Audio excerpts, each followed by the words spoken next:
Gold फिलहाल तो 4310 से लेकर 4450 के एरिया के अंदर ही ट्रेड कर रहा है और यहाँ पर ही ये साइडवेज हो चुका है। ना तो ये इस लो को ब्रेक डाउन कर नीचे जा रहा है और ना ही ये इस हाई को ब्रेकआउट करके तो अपसाइड पे जा रहा है। तो अभी क्या सीन है, क्या हो सकता है, नेक्स्ट क्या मूव हो सकती है इसकी, हमारे पास आज के लिहाज से कौन कौन से जोन्स और लेवल्स हैं, कहां से हम सेल और कहां से हम बाय कर सकते हैं। तो चले जनाब उसको हम डिटेल के साथ देख लेते हैं और गोल्ड का डेली कैंडल के लिहाज से क्या सीन बन रहा है उसको भी हम डिस्कस करते हैं। तो सबसे पहले अगर हम डेली कैंडल को देखें तो बड़ी ही स्ट्रॉन्ग डेली कैंडल क्लोज होते हुए नजर आ रही है, बहुत ही स्ट्रॉन्ग बॉडी के साथ। लेकिन इस कैंडल ने जो प्रीवियस लो था उसको अभी तक भी ब्रेक डाउन नहीं किया। ठीक है, हमारे पास प्रीवियस लो यही बनता है 4310 का, लेकिन ये कैंडल 34 से लेकर 30 के एरिया में ही क्लोज होती है और ये जो नेक्स्ट कैंडल है उसने इसके लो को स्वीप किया है और उसके बाद बाय साइड पे मार्केट जा रही है। तो इस स्ट्रॉन्ग बेरिश कैंडल के अकॉर्डिंगली देखा जाए तो यहाँ पर पुल बैक के बाद हमें दोबारा से इस कैंडल में सेलिंग ही नजर आनी चाहिए और ये कैंडल इस लो को ब्रेक डाउन करके तो नीचे आनी चाहिए। तो यहाँ पर कहीं पर हमारे जो डिमांड जोन है यहाँ तक आती है तो फिर वहां से हम इसको अगेन बाय साइड पे देखेंगे। उसके अलावा अगर हम डेली टाइम फ्रेम में मूविंग एवरेज को देखें तो ये हमारे पास एक लेवल निकल कर आ रहा है 4243 का। तो मेरे ख्याल से यहाँ तक गोल्ड को पुल बैक करना चाहिए और यहाँ से फिर दोबारा हमें बाय साइड का सीन मिलता है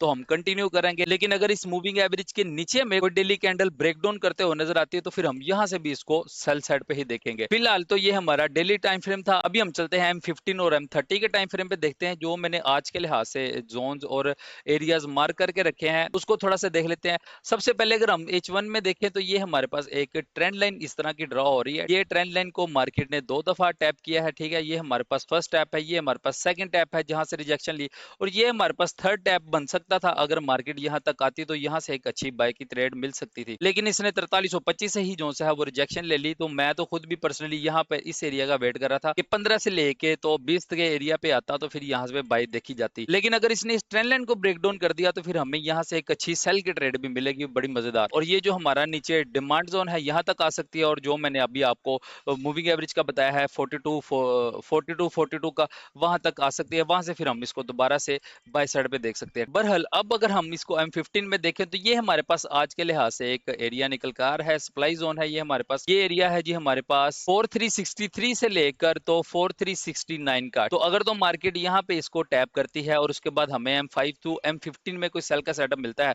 तो यहाँ से ये ड्रॉप हो सकता है और यहाँ से हमें एक अच्छी सेल की ट्रेड मिल सकती है। उसके अलावा ये हमारे पास एक CBDR लेवल भी है 4361 का। ठीक है, अब ये लेवल बड़ा इंपॉर्टेंट है। अगर तो गोल्ड इस एरिया पर आता है और उसके बाद यहाँ पे हमें सेल का सेटअप मिलता है तो जैसे ही मार्केट इस CBDR लेवल को ब्रेक डाउन करती है और उसके बाद पुल बैक पे यहाँ पे हमें एक सेल की ट्रेड मिल सकती है बड़ी अच्छी। तो यहाँ से फिर हम एक लॉन्ग टिपी के लिए बैठ सकते हैं जो है आज की डेली कैंडल का लोड। लेकिन जरूरी है कि यहाँ पर हमें सेल का सेटअप मिले मिनिमम M5 टू M15 के टाइम फ्रेम में और उसके बाद ये CBDR लेवल के नीचे जैसे ही मार्केट आती है उसके बाद पुल बैक पे यहाँ पे हम बैठेंगे और हमें एक अच्छी सेलिंग की ट्रेड मिलेगी।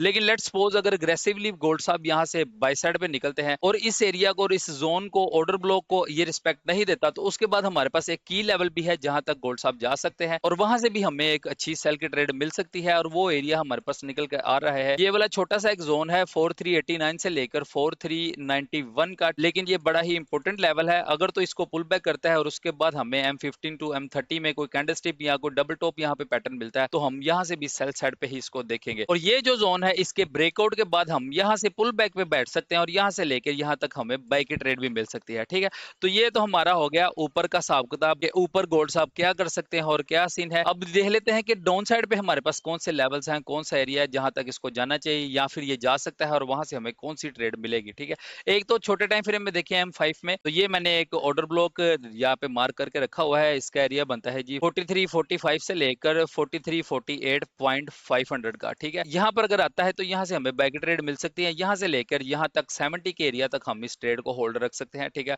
और इसका एसएल यही है कि ये हमारा जो लो बनता है 4335 से लेकर 4332 का। ठीक है, तो मतलब इस एसएल के साथ हम यहाँ से बाय साइड पे बैठ सकते हैं इस टारगेट के लिए। अब देख लेते हैं कि अगर ये ट्रेंड लाइन को गोल्ड साहब ब्रेक डाउन करते हैं तो हमारे पास नीचे डाउन साइड पे कौन सा एरिया है। ठीक है, तो H1 के टाइम फ्रेम में अगर हम देखें तो ये हमारे पास एक डिमांड जोन निकल कर आ रहा है। ये है जनाबे वाला 4261 से लेकर 4278.500 का। अगर तो ये ट्रेंड लाइन हमें ब्रेक डाउन होती हुई नजर आती है तो उसके बाद ये हमारा फर्स्ट टारगेट हो सकता है और इस डिमांड जोन से एक एग्रेसिवली बाय की ट्रेड देखी जा सकती है। यहाँ से लेकर ये जो ट्रेंड लाइन को इसने ब्रेक डाउन करना है यहाँ तक पुल बैक करने आ सकता है स्पीड के साथ। तो मतलब इस ट्रेंड लाइन के ब्रेक डाउन के बाद हम यहाँ से लेकर यहाँ तक की सेल ट्रेड कर सकते हैं और इस डिमांड जोन से लेकर इस ट्रेंड लाइन तक हम बाय की ट्रेड कर सकते हैं। बहरहाल आज के लिहाज से तो अगर देखा जाए तो यही कुछ जोन्स एरियाज हैं जहां से हमें ट्रेड्स मिल सकती हैं। सो होप सो इस फोरकास्ट से आप लोगों को फायदा होगा। तो मिलते हैं जनाब नेक्स्ट एनालिसिस वीडियो में, तब तक के लिए खुदा हाफिज, टेक केयर।